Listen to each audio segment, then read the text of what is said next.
Welcome to Only the Strongest, the only Capoeira podcast that does not serve a feudal overlord. No, we don't. Yeah. Down with the oligarchy. We're going literal today, apparently. Oh, man. We also are big fans of mixing confusing Japanese words with confusing Portuguese words. That's us. Mm-hmm.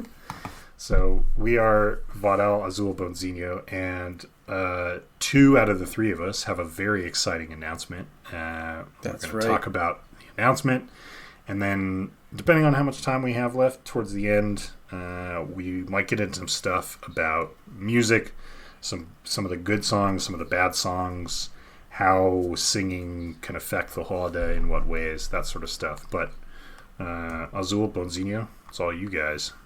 Tell us your announcement. Yeah. So, we thought that, we give you guys, you listeners, enough bad advice that we thought we should try it out for ourselves. And that is not what we thought. No. So you're going to have tried and true advice from now on, because we're opening up our own studio. And we decided a little while ago, we've been putting it together, and grand opening is in 2 weeks, which is extremely soon. And we're not quite ready, but we'll be there enough when it happens. Yeah, we are really winging it. You think we'd learn. Yeah. This will be my second studio to run after a hiatus for a while, and his first. And the difference this time is I have 2 children, and I feel like 0 time to be doing anything. Yeah, we both have 2 children. Let alone, exactly. We both have 2 children. I have that too. So, but yeah, honestly, on my end, from the first time coming into this, I greatly underestimated the amount of setup work it would take to get things off the ground, with all the things to get on order, all of the things to decide, all the web development to do in this day and age, and advertising, waivers, insurance. I made Bonzinho a checklist of things that we had to get done, and backward planned our month out. And he was like, "Oh, I didn't even think of 2/3 of this list. That's great." Yeah. I mean, it's like, come on, man, help me. But yeah, it's going. Shirts are on order. Binning bows are on order. Yep. We got a big flipping mat, and it's going to be a fun time. And we've got our first and we have controversial a couple prospective sauces. students, and we have some controversy arising from the name of our studio, which is Ronin Capoeira. What's that? Before we get to the controversy, tell us real quick, you guys. So the studio is in Parker, Colorado. So if you're on the Front Range or in Denver, Boulder, this is a place for you to check out. And then your guys' studio technically opens when? And I know you guys have a holiday that with some guests, some exciting guests, and that is when. So our first class is June 6th on Monday night. So just in about a week and a half from when we're recording this anyway. And we are doing a open holiday in Parker at O'Brien Park, which is the park that's downtown Parker. You can't miss it, on June 5th at 11 a.m. There will be the UCA Bachillerato going on that same weekend as well. So our hoda will be the following day. Anybody that's in the area wants to come play some Kappa, come on down. Be a great time. There will be a Brazilian barbecue at our house afterwards. Mm-hmm. So, what? That's cool. Yeah. Yeah, Evan, you going to fly down? I'll be there. I'm going to hitch up my Huskies. I'll mush on down.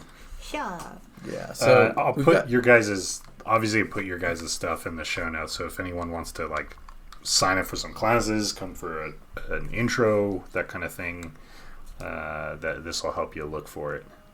Mm-hmm. Yep. Okay, and then Bonzinho, I'm sorry, I interrupted you. The name of your studio is Ronin Capoeira. Capoeira. Yeah, because we are like the Ronin of the feudal samurai Edo age in Japan. We are not under anybody at the current time, and don't plan to be. So we are an independent studio and are trying to run things as we see fit in the best way that we can run a capoeira studio. And we each have about 20 years of experience in the art. Azul a little more. Yeah, don't read too much into it. I mean, we're just nerds. I love anime and Japanese culture and everything. And it just, it felt like it fit because of that, because of the love for, all kind of nerd culture things, and being lone wolves pretty much in Capoeira. I've been burned not once but by 2 different mestres, and that's when I just said I was done trying to, work within the system of Capoeira. And so we named it that. Yeah. Yeah. So there's been some controversy and folks saying that we should be under a mestre for... No, let's stop there. So okay. I want to explain. It's not controversy on the controversy already. Oh man. Okay. What's your hot There take? wasn't. So what happened was, it wasn't the Ronin Capoeira. There are plenty of people that are unaffiliated. We are not the first to be doing complete unaffiliation of a Capoeira studio. But the issue was this tagline that Bonzinho actually came up with, but I loved it, so we both jumped on it, of course.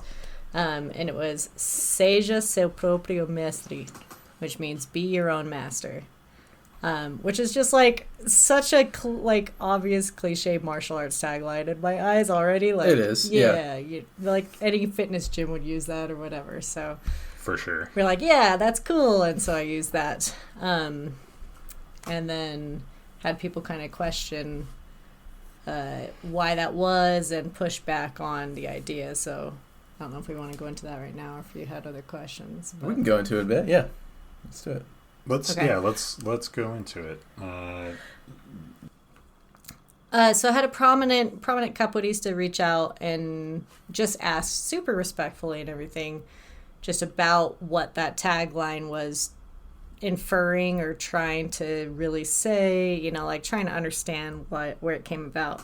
And I explained, we're Ronin Capoeira, we won't have a mestre and we will be, our own studio. And it kind of, rather than or asking more details about why that was the decision that was made, it was more of an immediate pushback of, well, this is not, a good thing, pretty much.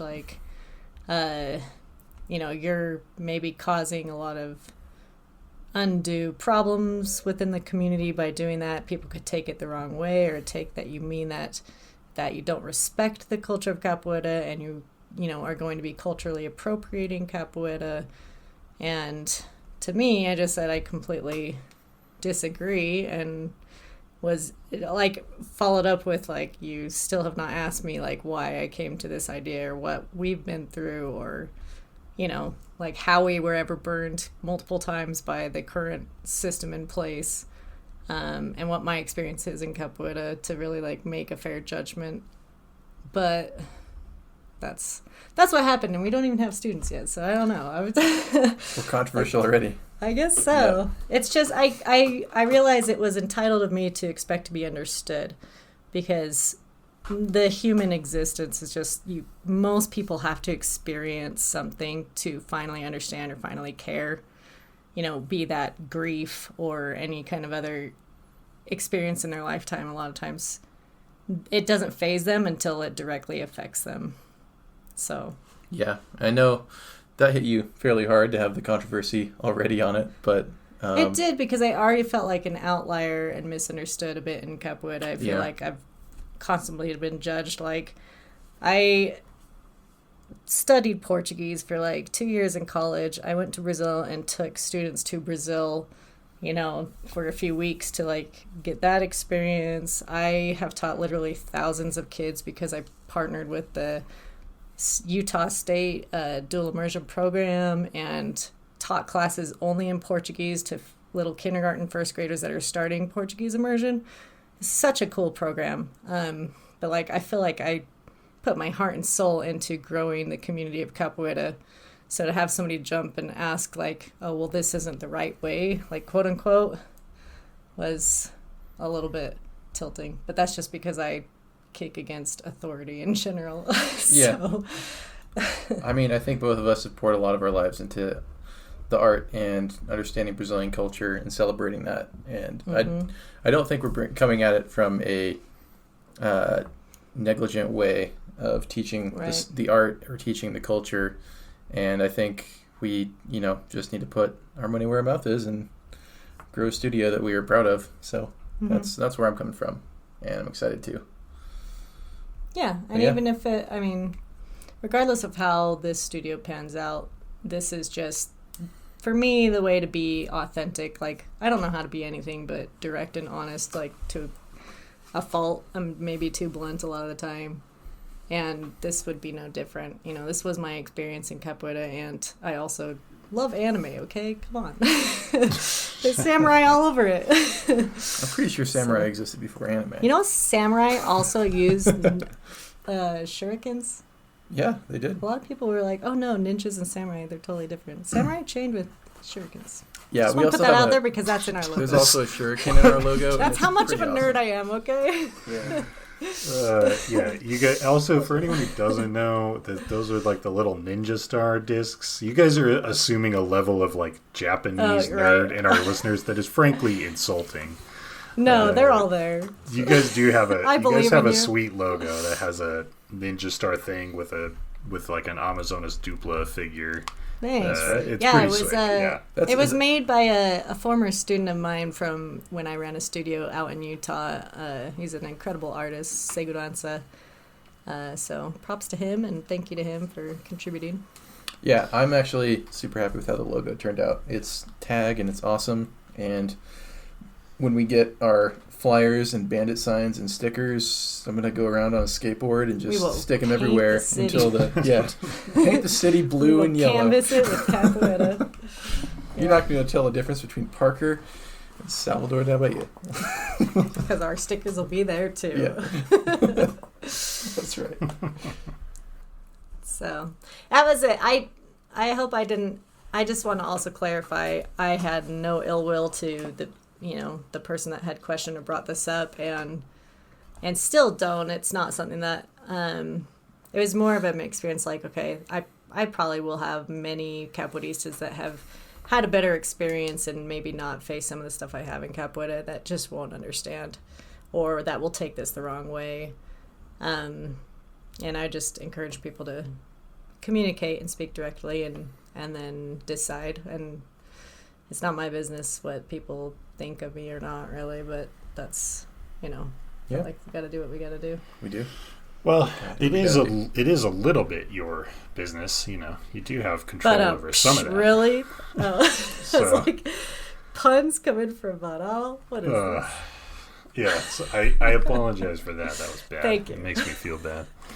But no, I'm curious now that you guys. It was like a very quick trial by fire in that sense. Are you thinking about changing the motto? If not, are you thinking about, how are we going to handle this kind of situation when it comes up again? Because it almost certainly will come up again.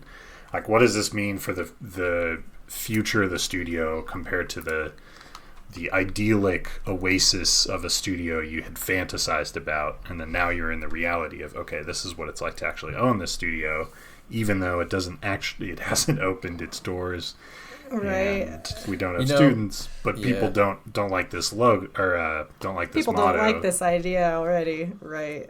Well, I actually think we've gotten a lot of, like, even though we've had some detractors and people speaking out a little bit, we've gotten a lot more, I think, support from people we know that are excited about it at the same time, both like who have been our high ranks in the capoeira community and who are students that or people we've worked with in the past. So I think there's a lot of positivity behind it as well. And I'll be honest, I did think about potentially changing the logo to something. But then I told him I already ordered the shirts. So. I mean, we did order the shirts already.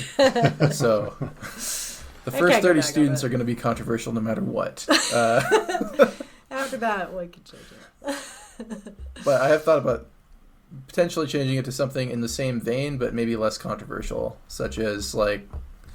Well, I disagree. Build your own path, yeah. I don't want to change it. Wait, you just told me I'm going to change it, and then you said no. I said I've considered it. I've considered about what I would change it to.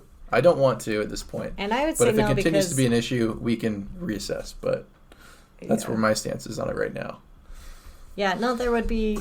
I mean, I wouldn't reassess. I wouldn't change it.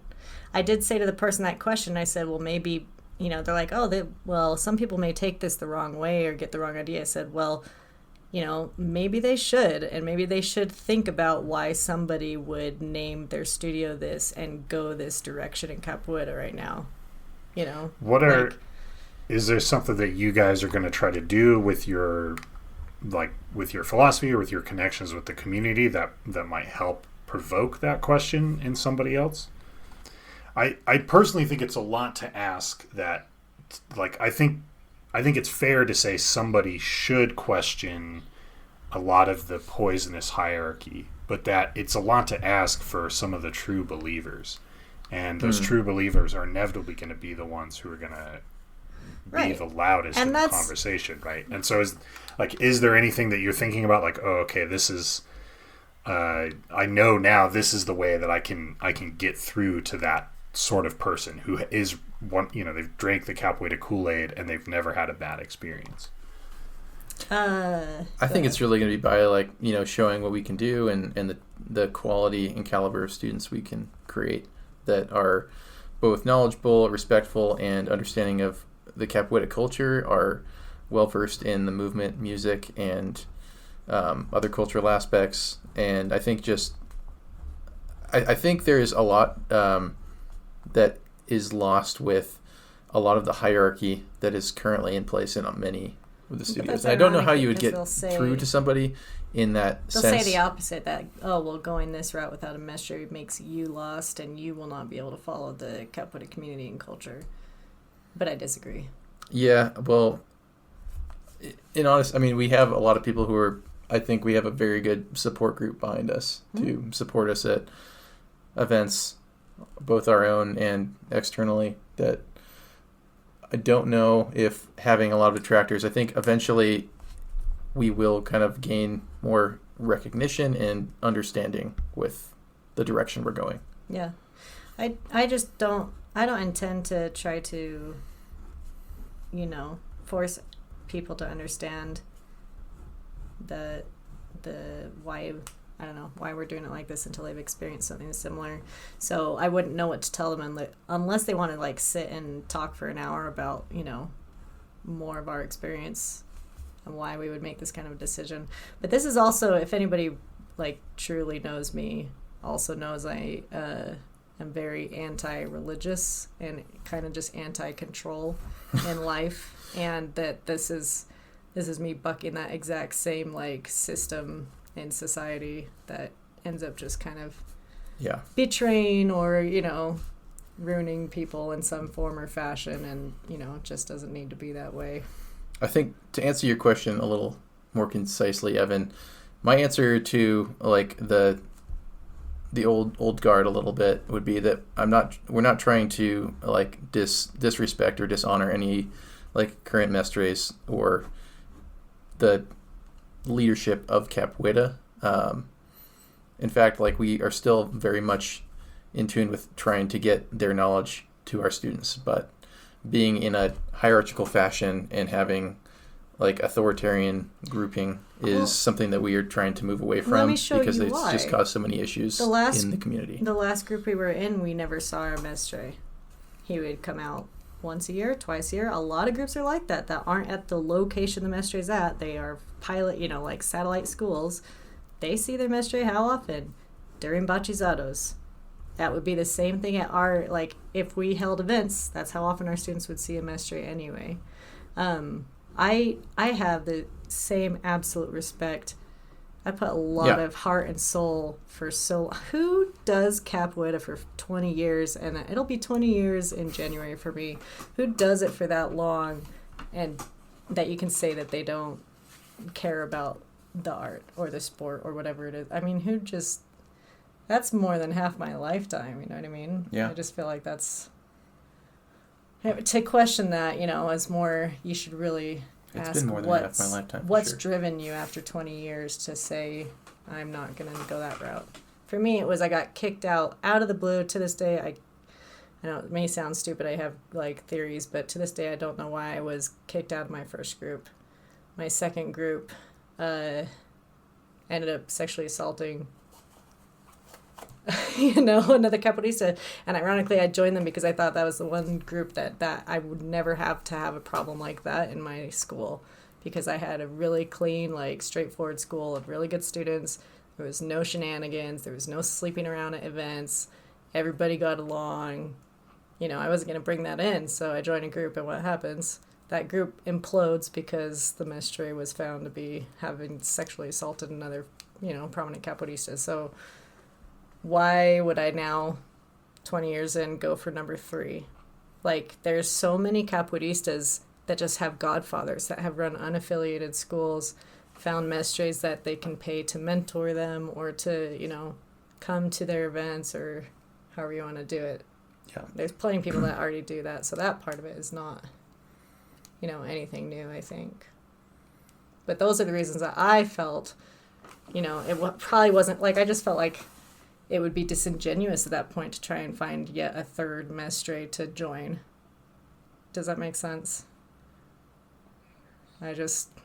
Yeah, and then these are my reasons. For me, that second group was that Azul was in was the one I was kind of raised in, and the same fallout happened with sexual assault and just kind of a internal implosion of the group itself. But that really made me take a look at what the purpose of the group was, and the purpose of the hierarchy, and the reasons behind teaching and doing things in a certain way. And I think a lot of it kind of comes down to some like laziness on it. It doesn't evoke kind of critical thought of why certain things are being done. I think it actually hinders capoeira in the long run, because people aren't learning on the fly, and they're doing the same thing their mestre told them to do, and that's what they did 30 years ago. So why wouldn't that work now? But capoeira, as we know, is an evolving sport, and I think a lot of things need to become more mainstream with that. I think having more unaffiliated groups would be extremely healthy for the sport itself and help it grow and prosper in different ways. And then kind of between leaving that group and looking at other groups where I was living in LA, there was always kind of a pressure to like conform under a specific master and join their group, have a trial period, kind of make sure you have extreme vetting by their leadership, and then they would usually kind of like come to you. It's almost like a business proposition. They would kind of give you a low kind of cord because they didn't really trust you and hadn't really trusted your allegiance drink the Kool-Aid it was a little bit culty in that sense, and put a little bit of a bad taste in my mouth. And I don't really want that in my capoeira community. Like if students want to train at multiple locations and get the most out of like their day-to-day training, I'm totally for that. They can train with us, they can train with other people. Yeah, to try to cap that would be just an exercise of your own personal power. That is the only reason. Or you've drunken so much Kool-Aid you think that your religion is the only one true religion, and nobody can train anywhere else. I just think there's things to be taught from a lot of different people. Sorry, we're going off on tangents here. It's great. But this is our passionate, honest response for why we formed the group that we did and why we're doing some things differently. And these may not be the only changes that we make, to our school. And, the school may implode in 3 months with -6 students, and I'll be paying people to, as apology. Wait, I've never had a student before. How do you get a negative student? So when they show up, they hate class so much, they make you pay them. Is that when they see you? Okay. So, it's just a fun little social experiment, this time around. And if we can help, I still say a studio like this and training capoeira at all is better for the sport right now than not doing anything, especially when you have capoeiristas that have been around as long as we have. Like, anybody that's been around 10 years is pretty good at what they're doing or knows what they're doing. To not, tell them they're not allowed to share that, spread that, because they don't do it your way is just silly. That's just stifling. Well, I mean, there are people who have been around a lot longer than 10 years that we are constantly pointing at and saying, you should not be in Capoeira anymore because of the way that you do things. We're usually talking about things like sexual assault and, like you said, the authoritarian figures. But I think it's the same sort of thing. I think we're saying, look, there's this set of behaviors that we think is bad for the sport, and therefore you should leave the sport, even though you've been around for a long time. And it sounds like some other folks might be projecting, or they draw an outline of who they believe that you are and what your studio stands for. Then they say this outline engenders these terrible behaviors, therefore you should leave Capoeira. So but I agree with your like solid point there, which is that if you're if you're even a halfway decent person and you have some experience in Capoeira, if you want to open a school, it's likely to be better for the support for the sport itself than worse. Definitely.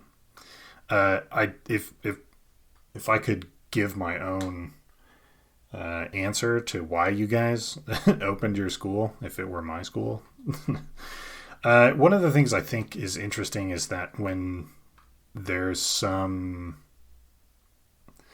it doesn't sound like there was outright shaming in this instance, this capoeirista who reached out to you guys and what they said, but that's what I felt. We've all been in that situation where you've been shamed for your approach to capoeira, or the way that you teach, or your philosophy, and the weapon of shame is often, you're not respecting such and such, the mestres. And I think that it's convenient that in that moment those people often forget the respect should go both ways.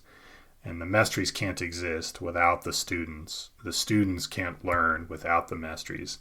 And the majority of people in Capoeira understand that and embody that. And there are these few bad, well, I don't know how many there are. Maybe it's pervasive, or maybe it is a few bad apples. I have no clue. But there are these people, who say you should respect me because of my longevity or because of my cord, forgetting that they can't exist without the students, right? And if you don't respect the beginners, then I don't think you should be part of the sport. I think that unaffiliated studio is great. I obviously fully support you guys. I have no problem with your motto, your cool logo, your name, and that's good, because that would make us a really awkward podcast.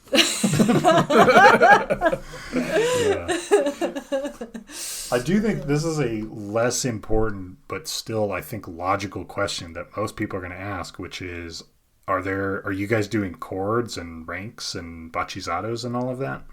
We've actually been discussing that. We are undecided. I think the easy way is to just do the standard chord system, but I've kind of been doing some deep thought on that. And I think it is easy to maybe make a successful program because people in the West, in America, are very tied to accomplishments and marking your progress, and having something to look intervals forward to. Of time, all of that for sure. But honestly, in my heart, I kind of just want to create a good place that people can learn capoeira and train at any level. We've considered just not even doing a chord system and just, we're going full hippie, man. We're in Colorado. Having it, And I think at some point, if we need to branch out and do an advanced class that is understood kind of what experience level is needed, or maybe that could be up to the person themselves, however they want to challenge themselves, that could happen too. But for now, I'm kind of leaning towards more of an all levels capoeira program that is not necessarily affiliated to a chord system. Yeah, it doesn't mean we're not going to do events. Capoeira didn't always have schools and chords, so is that wrong to buck that trend? Maybe you can find plenty of people that want to just love the sport again and don't need the competition in their face, and want to be true capoeiristas where you don't know how good they are. They just show up in their street clothes and their potato sacks, and they start Going at it. Looking for hippies in Parker, Colorado. Yeah. Weird shit out of luck. Rog, yeah. We're in the rogs. As a guy who for a long time part of loving capoeira was like the chord system and all of that, I can say I wouldn't last long joining your studio, but I'm probably not the kind of student you guys want in the first place anyway, because if I'm all that's not wrapped true. up in the chord system. I'm interested to see how this goes out. Yeah, and you said you are still doing events, so I assume you're going to do like encounters and bring folks out for workshops and all of that. Yeah, of course. Awesome. Assuming we have a student at some point. But these, we brought out these 5 masteries for you, Tony. Good luck, buddy. You take 5 1-hour workshops with each of these guys. It is very ingrained in our culture to need that mark of progress, and I'm the same way. But right now, I'm just wanting to buck all trends and just enjoy this sport, so that's why I kind of wanted to. But new students, I feel like, would appreciate that experience. They all get to do it. That's the whole point of a bachizado, right? So yeah. We'll have to see. Yeah, we're considering a couple different things, and I expect to have some updates there and probably some discussions on this podcast, because, Evan, I would like your opinions as one who follows the chord. The one who follows the chord.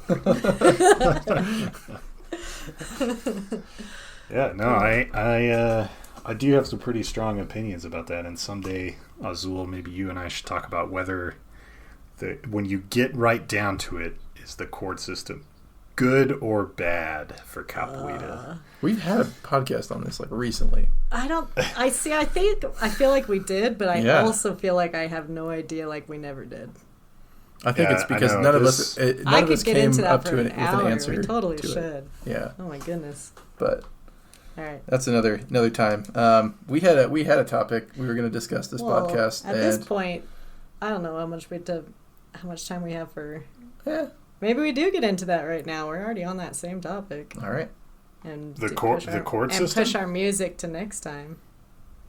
Yeah, Yeah.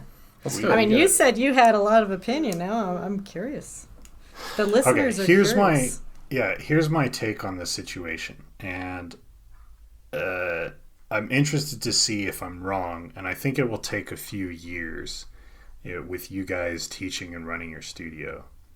But I think that one of the primary benefits of the chord system, aside from what you guys already said, which is that it gives somebody something to look forward to, and you get to mark these special occasions, that kind of thing.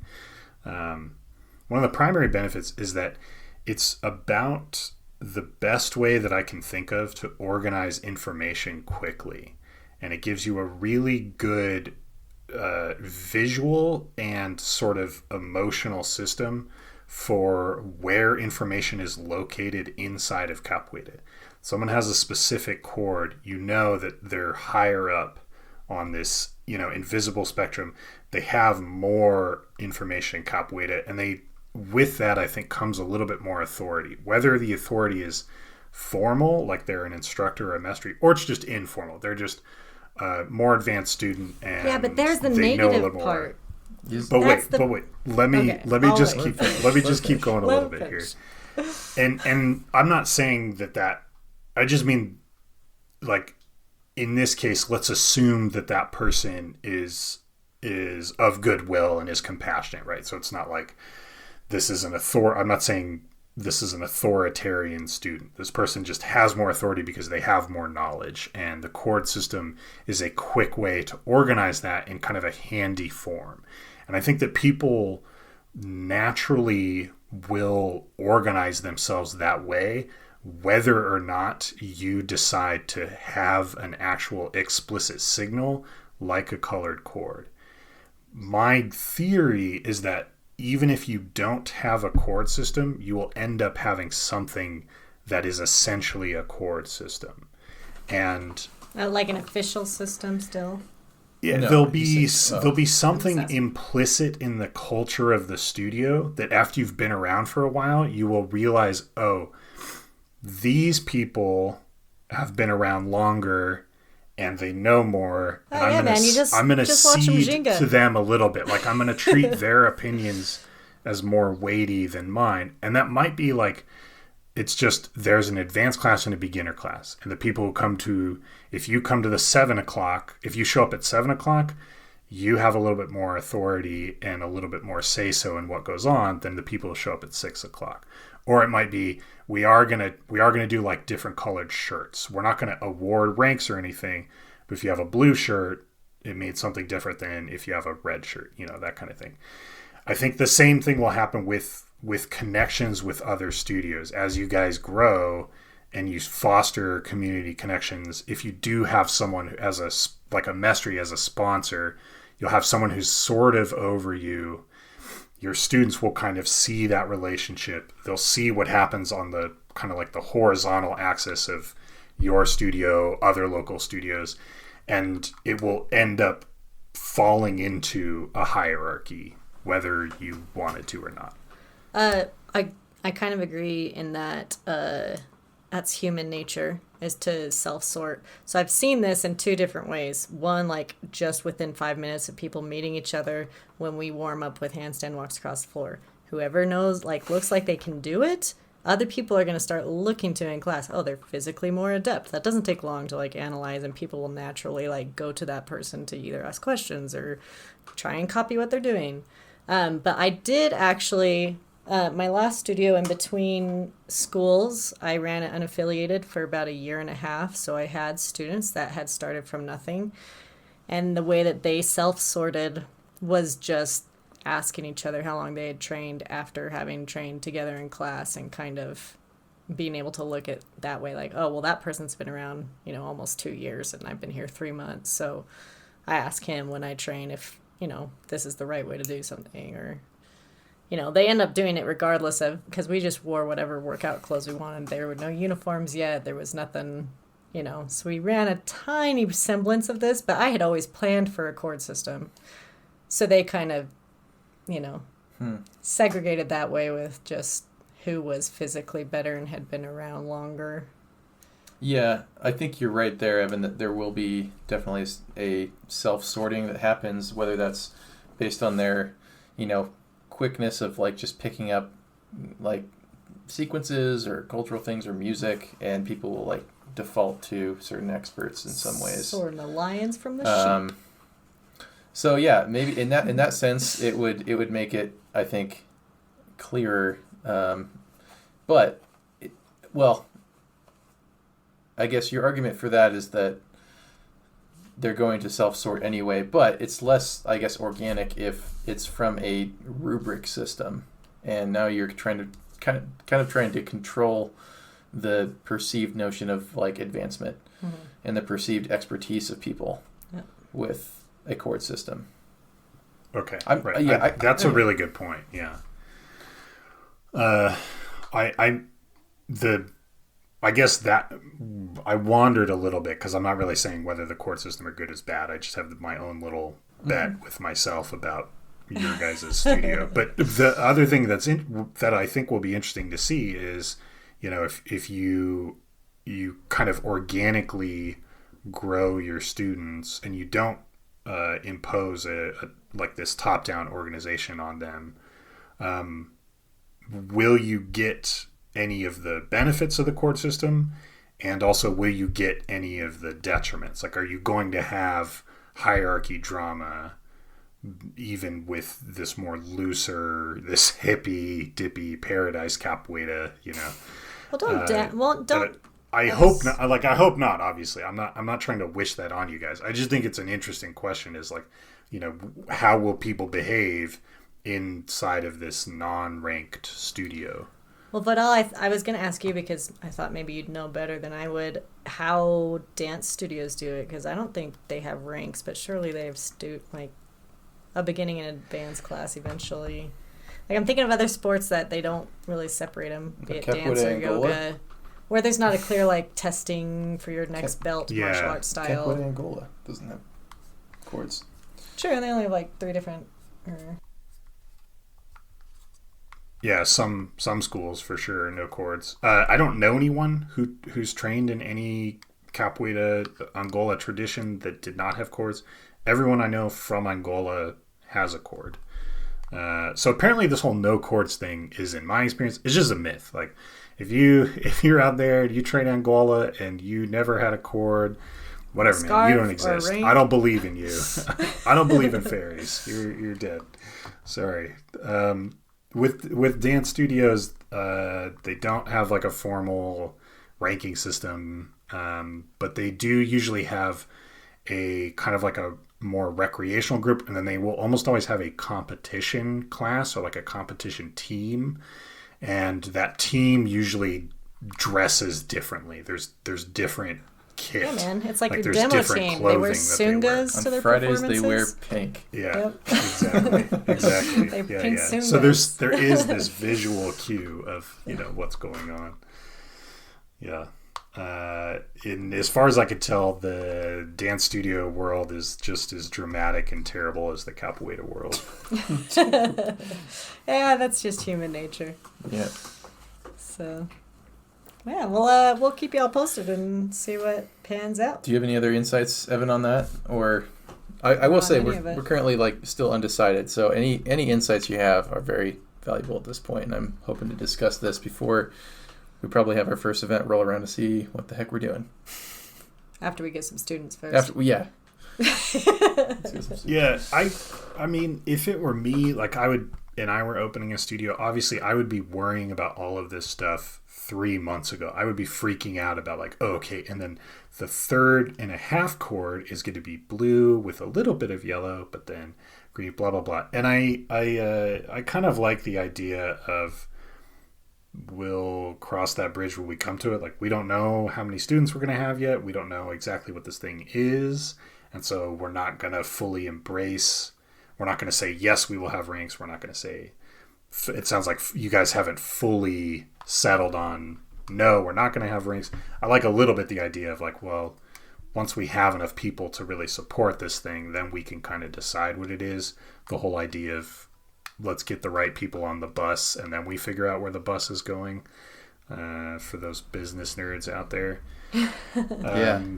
I actually am curious to hear from people who join our studio and what they want to get out of Capoeira in general. So if we do have students, hopefully getting a kind of a tally of, what their goals are, and if a advancement system, I think, lines up with that. I think that's maybe the case that we need to go with. But okay. Well, then last question is just, let's say it's January of 2023. What would you consider to be a success? What would you feel good about with the studio? Is this one of them gotcha questions? Are you trying to? No, it's really not. Like, I'm just really curious about what you like. I'm curious what you guys want from the. You're just talking about what do the students want. I honestly what do you both want out of the studio? Yeah, I just want to bring this outlet and culture and experience to the people of Parker, because I feel like it's lacking in anything in that realm, and I think it would be super healthy for this community to have another place for community and where people can learn empathy and cool dance, pajama dance, fighting flips, and everything else. To me, it's like the best part would just be building a community that helps people. I think we've had enough division in this country for long enough. That's why I'm kind of turning more hippie. Yeah, I think if it feels like a community, I think is like a number, I would say hopefully around, 10 students. And I hope we can do more than that. But I think that would feel successful if we had a fairly broad community of folks. Yeah, well, my old measure of success used to be that, like, oh, I have to have a bunch of students, and I have to, and, and I don't feel that this time, which is really, really freeing. Like, maybe we can pay the bills. If people like it, they'll come. Maybe but I don't need to stress this time around about, all of that. I kind of really enjoy this organic mentality I'm going for. So sweet. Yeah, if it can pay for itself, that would be excellent too. That's any studio's goal. Yes. Yeah, for sure. All right. Well, if you would like to sign up with Azul and Bonzinho's Ronin Capoeira School. You can find us at onlythestrongestpodcast at Gmail. Check out the show notes. Or just go to ronincapoeira.com or the Facebook page Ronin Capoeira and join us for Open Hoda if you're in the area. That's right. Yeah, definitely. Thank you very much for listening. Next time, we're going to be chatting about music is the plan, unless we decide to do something different, in which case we'll talk about something different. It won't be the plan. Yeah. Ciao. Ciao. Ciao.